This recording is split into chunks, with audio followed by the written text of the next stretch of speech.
Bonjour à tous. Une manifestation contre la vie chère jeudi 18h, place d'Arcy à Dijon.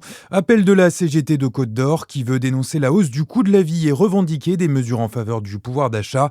Dans un communiqué, le syndicat demande notamment l'indexation automatique des salaires sur les prix ou encore le blocage du prix des carburants.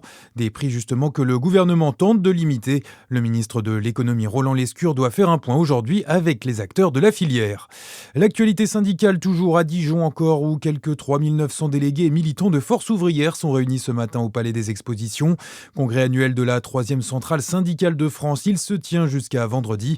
À noter la présence de Cécile Collère et de Jacques Paris, militants de longue date, récemment de retour en France après 4 années de détention en Iran.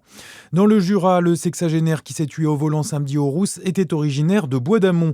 Les circonstances de l'accident ne sont toujours pas connues, mais il était le seul conducteur impliqué. Les secours l'ont découvert inanimé à leur arrivée sur le lieu du sinistre et n'ont pas réussi à le réanimer. Des incivilités à répétition qui suscitent la colère dans une commune du Jura.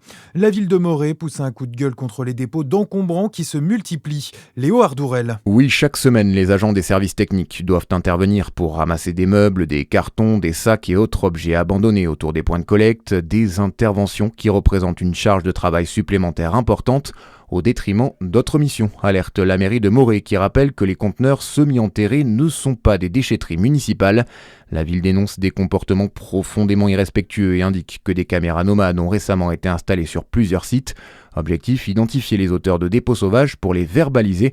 L'amende est de 135 € et peut monter jusqu'à 1500 avec confiscation du véhicule s'il a été utilisé pour transporter les déchets. Et à noter que la déchetterie du col de la Savine est accessible gratuitement du lundi au samedi de 8h15 à 12h45 et de 13h15 à 17h. Dans le reste de l'actualité, peut-être une chance pour les négociations au Pakistan. Téhéran affirme ne pas avoir encore pris de décision quant à une éventuelle participation au nouveau pourparlers de paix avec les États-Unis. Les Iraniens qui mettent en doute le sérieux des Américains dans le processus diplomatique. La délégation américaine menée par J.D. Vance doit arriver aujourd'hui. Un séisme au Japon, un tremblement de terre de 7,4 sur l'échelle de Richter a été enregistré au nord de l'archipel ce matin.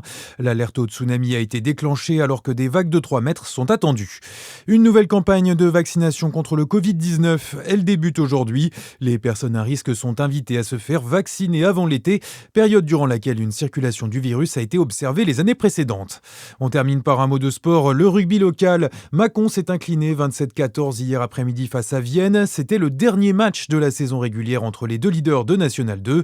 Et malgré cette défaite, l'AS Mâcon jouera le quart de finale à domicile dans 15 jours. Voilà pour l'essentiel de l'actualité à la mi-journée. Bonne journée sur Fréquence Plus.